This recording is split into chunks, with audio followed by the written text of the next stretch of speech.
It's later with Mo Kelly, KFI AM 640. We're live on YouTube and the iHeartRadio app.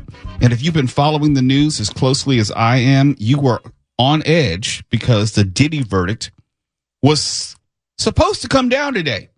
In fact, it was reported that the jury had reached a verdict on 4 of 5 counts in the Diddy trial, with the one looming count having to do with racketeering. Arguably the biggest charge, the most important charge, the one that could send Diddy away to prison for decades. And Tawala and I were talking about this.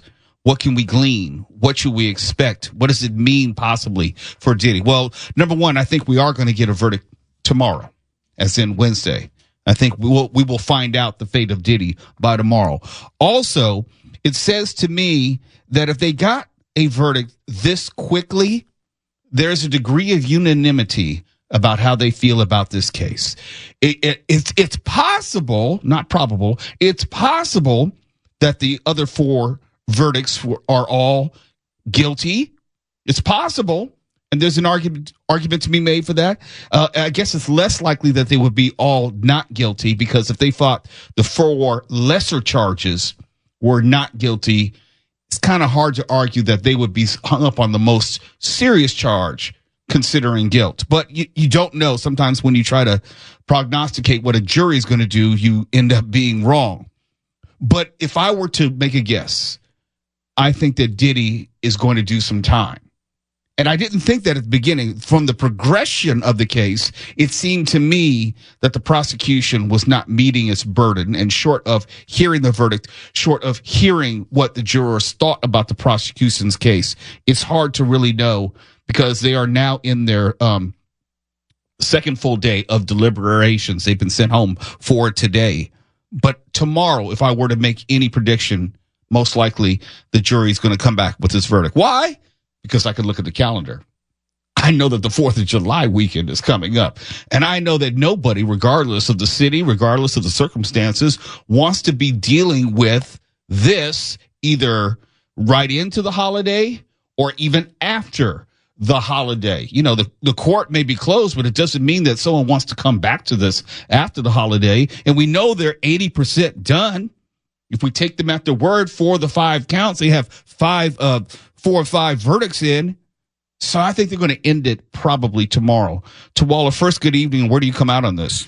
I absolutely agree. Knowing how long these people have been in together and how much strife they've had within the jury pool, they're not trying to hang out through a holiday weekend. I'm surprised we didn't get the verdict today, but hey, tomorrow will be the drop down deadline. We will probably have it in the morning. Soon as they resume, they'll probably have come to, agreement pretty early. Yeah. For me, the fact that they came so soon after going into deliberations with 4 off the top, and the only one that they're hung up on is the most harshest of all the charges, racketeering. I'm thinking sex trafficking and all of the other and crossing state lines, all those different things. Yes, those are ones that they probably said, well, I mean, yeah, you did do that. So, okay, so we got you on those. But racketeering, that's a little harder. Yeah. That's harder to say, is he a criminal mastermind, or is he a victim of hip hop culture and the industry and all the things that, believe it or not, damn near everyone in the music industry is responsible for or have done. So to me, this is one of those, like, are you singling Diddy out for a reason? Who knows? He's the one that's on trial. He's the one that's on trial. And yeah, I thought racketeering was always going to be the heaviest lift.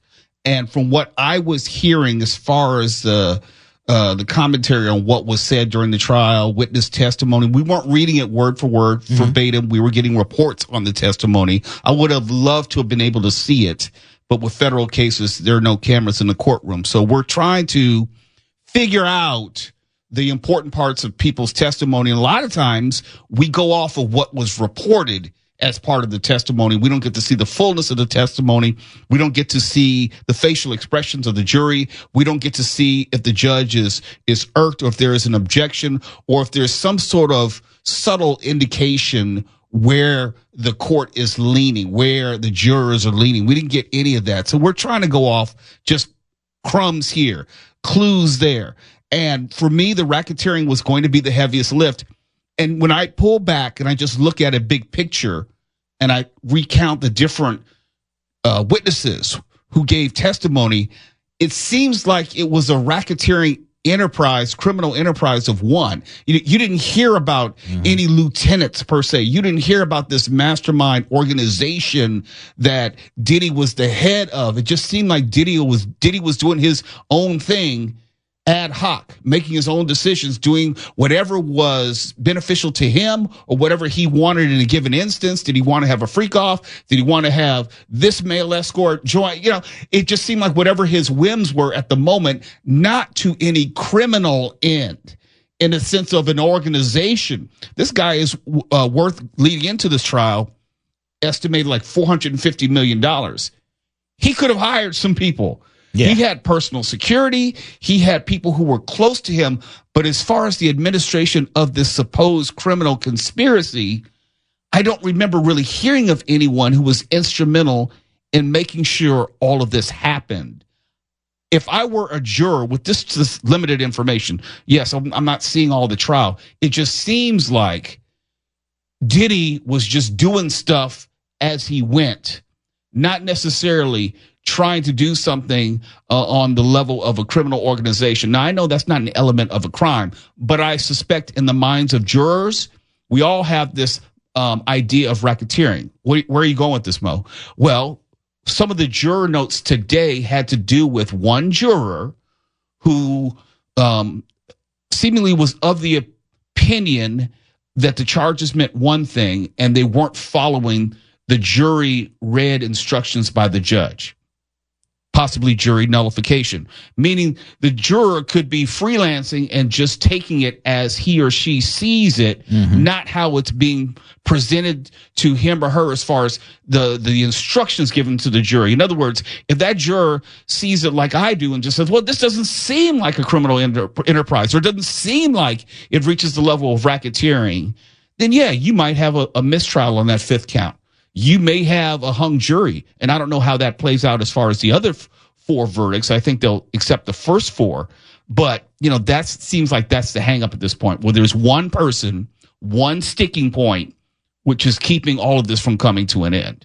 I mean, when you look at the definition of what sex trafficking is in this case, I can definitely see where the case can be made. We know how those things go within the music industry. But if you're to say that Diddy and his associates are somehow, they've come together to create this record label as a front for an organization that traffics in women and men, and that's a stretch. This is everything that you have connected to him doing anything regarding any of this is connected to parties. It's not he's not Heidi Fleiss. It's not a money-making venture from all we know. He's just throwing parties. He's paying money. Yeah. He's the one spending the money. He's not earning any money off of it. No one is saying, hey, Diddy, we need for you to provide the entertainment for this event that we've got going on. Fly in some of your bad boy girls. No, he's having a bad boy party. There's a bunch of baby oil. It's a freak off, allegedly, and this is what's going down. But that's not racketeering. Yeah, or at least not in our concept. Yes. And it may not translate to this jury top to bottom because you need all 12. Yeah. Okay. Not good enough to have 11. Need all 12. We'll have more on this in just a moment. It's later with Mo Kelly. KFI AM 640 live everywhere in the iHeartRadio app and on YouTube and Facebook. You're listening to Later with Mo Kelly on demand from KFI AM 640. Mark Thompson filling in for John Cobelt, and tomorrow on the show, the dust settles on the Diddy trial. We'll talk all about what the jury decides here on KFI. He's not wrong. He's not wrong. KFI AM 640, we're later with Mo Kelly. Live everywhere on Facebook, Instagram, YouTube, iHeartRadio app. You heard the promo from Mark Thompson, my brother. He's not wrong. We're all going to be talking about this. because in terms of entertainment and news, their intersection, it's one of the biggest stories in the world. There, the charges, there's the trial, then the verdict, and then the whole world will be weighing in on whether they think the verdict is just, unjust, insufficient, overkill, favoritism by way of celebrity, or was he a target because of his celebrity? And we'll have that conversation. We don't know exactly how all of this is going to shake out, if and only because the verdict is not in. Now, we know, as I said last segment, that the jury has reached verdict on 4 of the 5 counts. From what we know, they are the lesser importance counts in all of this. The big one, racketeering, is still looming out there. And that could be the difference between, I'm estimating, between Diddy just doing maybe 10 years and Diddy doing maybe 30, 35 years. There's a lot at stake here. There's a lot. And if Diddy, there's something else that no one else has really talked about, at least on talk radio. And Tuwala and I were talking about it because we understand this from a music industry standpoint. Diddy has 2 sons, one biological, one he's stepfather. And they have been implicated along the way. They have taken part in these freak-offs. They have taken part in Diddy's enterprises and all of his other businesses. They were some of the people who were detained when Diddy houses were searched and the subpoenas were sent out. They also are in legal jeopardy as well. And if the government doesn't get their pound of flesh from Diddy, it doesn't mean that the story's over. It just means that Diddy will be able to go on with his life.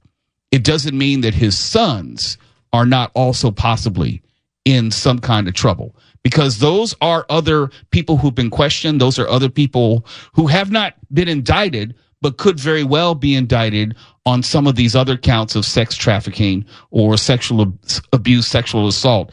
There are other ways in which Diddy can be touched, as they say, in a legal sense. We don't know if this is going to be the end of the story just because it might be the end of the case with Sean Diddy Combs. And as Tuwala was talking about last segment, what is happening with Diddy, or what Diddy is alleged to have done, was what we call Tuesday in the music business.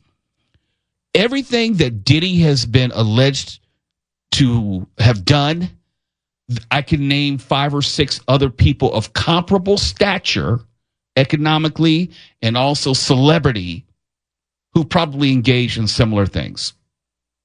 For as much as we talk about how much of a devil Diddy is, or how horrible a person Diddy is one of many that I've dealt with. Diddy is not special in that regard. And that's what I think has been lost in all this. Yes, Diddy was one of the few to have been charged. But if you think about the people that Diddy was on the same level with during the height of his fame, and I don't want to call out names because I'm not trying to directly implicate them, but let me just say someone like Suge Knight, who I worked with, who is presently in jail right now for murder. Suge knows some stuff. Suge has done some stuff. Diddy's not special.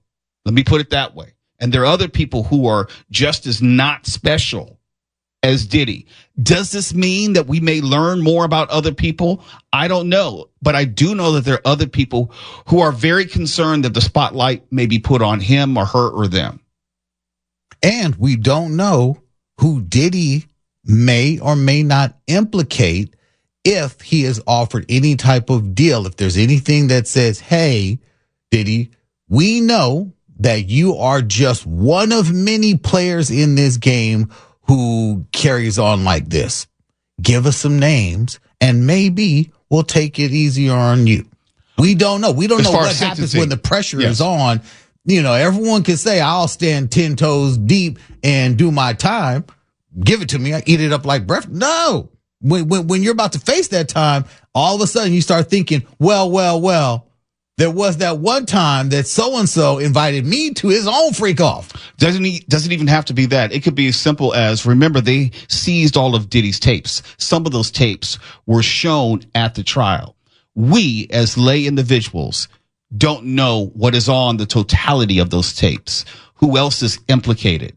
And, you know, Diddy, and to your point, well, Diddy can say, well, so-and-so and so-and-so were also at the party and did this, and they also have their little thing that they do as well. And they could use that as a bargaining chip if and when sentencing may come around. It's one thing to be sentenced for this. It doesn't mean that it's automatically going to lead to a certain level of sentencing. You know, he can work with the government. He could if it comes down to it. I don't know if just because this case ends with Diddy, that everything connected to Diddy also goes away. I don't necessarily believe that, because all of those tapes could have varying levels of illegal behavior, illegal sexual behavior, illegal drug use behavior. I don't even want to even imagine what could be on the tapes, because I know the stories that have been told, which may also be on those tapes. Yeah. So we can't say because the trial may be over tomorrow, we may get a verdict tomorrow, that everything connected to Diddy will be over. And something else I also remember about being on a federal grand jury, the government could be investigating other people connected to Diddy right now, and we would not know. The only time you're going to know that there is an investigation going on is if there is a grand jury convened and that grand jury delivers a true bill, which leads to an indictment. There are times in which they will investigate, they'll convene a grand jury, they do not get a true bill, and the general public is never made aware. Because they tell us in our jury instructions that the last thing they want to do is besmirch someone's character's character. Mm-hmm. Or their image. So they're not going to just put it out there. Oh, yes, we're investigating so-and-so. They don't say that. They just go ahead and investigate so-and-so. And then they'll convene a grand jury. And if it's accusatory or investigatory, then it follows that path. And if there is an indictment returned, then you will hear about it, and not before. I suspect that because of all this, I'll call it orgy of evidence, pun intended, that has come out of this particular case, the videotapes, the witness testimony, the people who, let's say, were reticent to testify, but they're aware of them through the investigation. Don't think that that the federal government got everyone they wanted to come forward. I'm quite sure they asked this person and that person, and some of them said, no, I'm not coming forward. I am not going to testify. I'm not going on record, and I'm not going to put my name out there because I don't want the backlash, because Diddy may get off. Let's not forget. Okay. On that line right there, on that note right there. And I don't say this I'm not targeting President Trump or anything, because President Trump, he seems to favor rappers. I don't know why he likes rappers. He's a big fan. You know, he had Snoop come out and perform at his Nelly, everyone. He has pardoned the likes of Lil Wayne, who received a full presidential pardon for federal weapons charges. A rapper by the name Kodak Black had his sentence commuted for federal firearm charges just recently. An NBA young boy was also granted a pardon by Trump, and guest that we've had on, Michael Harry O'Harris, one of the founders of Death Row. Yes. So I wonder, because I know that Diddy and Trump are familiar, that they've hung in the same circles. Do you think that this is something that's on Trump's radar, as far as, you know what, I will pardon Diddy? I know for a fact, because I know for a fact, and it's been reported publicly, that Diddy's people have already reached out to the Trump administration to see if there could be any consideration of a pardon. So I already know that is a play for Diddy, and that has nothing to do with what happens with the verdict. If the verdict comes down that he's guilty on all counts, and then the next day President Trump says, I hereby pardon thee, just like Eric Adams in New York, that's it. It goes away. It's like it never happened, and life moves on. And that's another consideration for any would-be witness.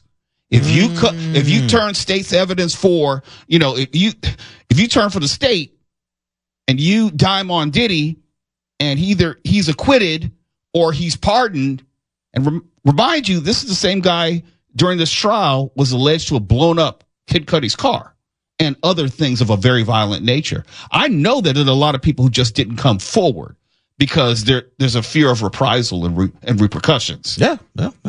So I don't think the story is over. That's the point. Mm-hmm. The case may come to an end tomorrow. The story of Diddy is not. It's later with Mo Kelly. KFI AM 640. We're live on YouTube, Facebook, Instagram, the iHeartRadio app. You're listening to Later with Mo Kelly on demand from KFI AM 640.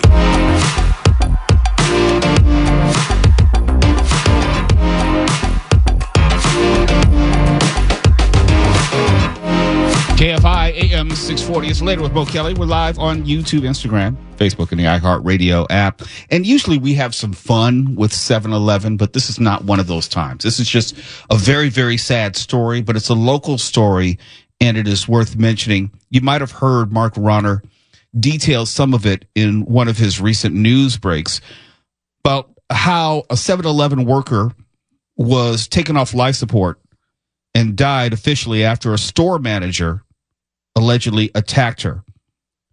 And this was happening on June 24th at around 2:15, according to LAPD, when officers from the Wilshire Division responded to a call about a felony battery at a 7-Eleven on Melrose Avenue. And police said an altercation happened between a female victim and female suspect, employee and manager, respectively, who got into a verbal argument that turned physical.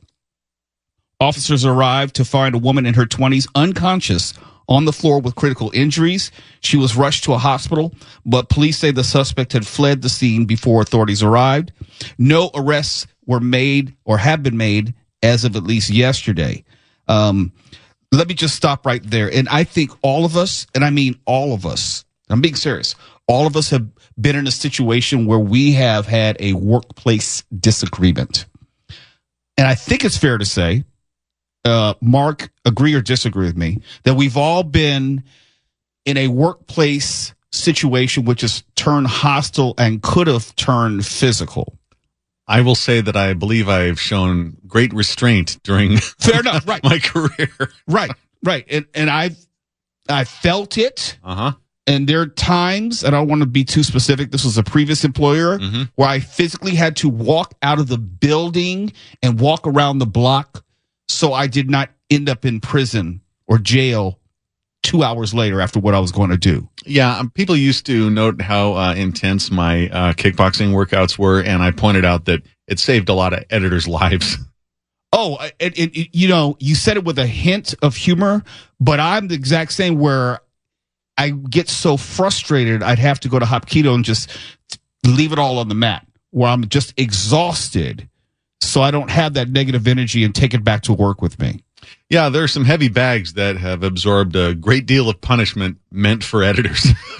Yeah, Tuwala, I can't speak for you, but I know you can talk about some stuff. There have been more than a few occasions where I thank the Lord that calm somehow, some way entered my mind before I put actual hands on an individual, because I've come very, very close.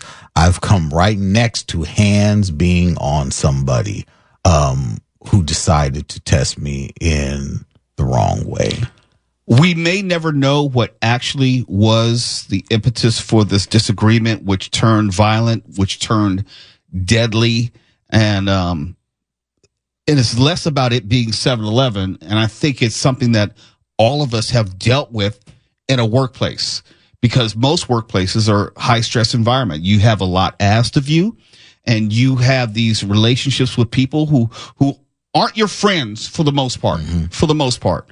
And depending on the flow chart and the hierarchy, you have people who have power over you. You may be a subordinate. They may talk to you a certain way, which is crazy. They may ask you to do things which are unfair, and it builds up.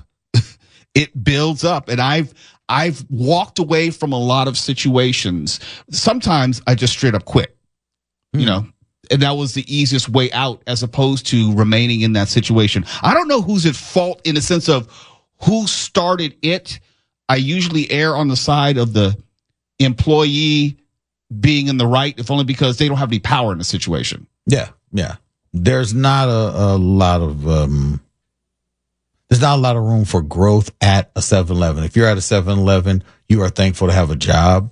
And, at best. And I can imagine a situation where this could have been either an argument about a raise, an argument about who knows what. It's unfortunate that we only will now have the word of the attacker in this individual who was fled, who was still on the run. Because, unfortunately they had to make that heart-wrenching decision to end this young lady's life. And I can imagine my son or my daughter going to work and thinking, even if it's standing up for yourself, even if it was, this young lady was harassed and that was it. And they're standing up for themselves. This young lady lost her life. Did either of you see in the story whether this alleged assailant was a male or female? It's supposed to. They're both females, from what I understand. Okay, because that wasn't in my information, and if it had not been a female, obviously that would have added another element to the story. Yeah, if I'm not reading it incorrectly, both female, and we know that 7-Eleven, they do have video cameras. I don't know if they have audio. I don't know if this is something which started in the back office and then came out to the main floor. We don't know that. And I think part of that is intentional as far as the investigation is concerned. We're not being told everything.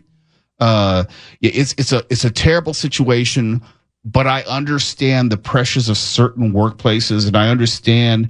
Look, let's be honest.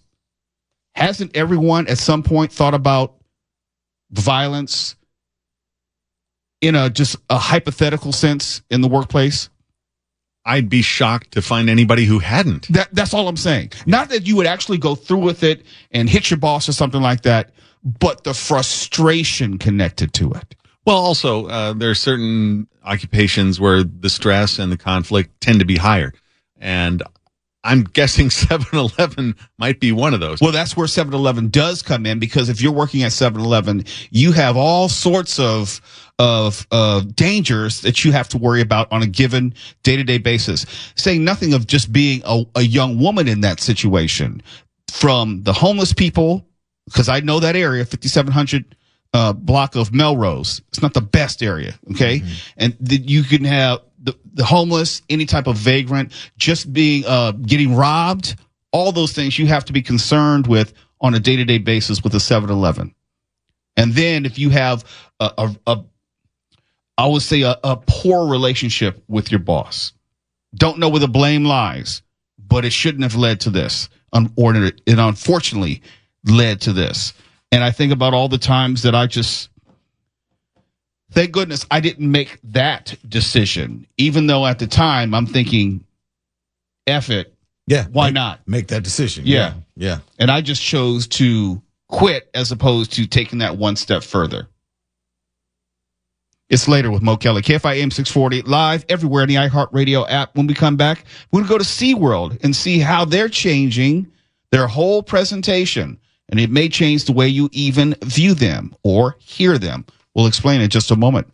You're listening to Later with Mo Kelly on demand from KFI AM 640. Ooh, Later with Mo Kelly on KFI AM 640. Live everywhere on the iHeartRadio app. I don't know. I've been to SeaWorld maybe once in my life, and it was more than 10 years ago. More than 10 years ago. Stefan, have you been to SeaWorld? Same. I think one time when I was a little kid. Yeah, you have a vague reference point. Yeah. Mark has never been because he wasn't in this part of the world, I don't think. No SeaWorld, no zoos. I do not like that stuff. SeaWorld, and I need not tell you, SeaWorld has gone through a very difficult period ever since the Blackfish documentary.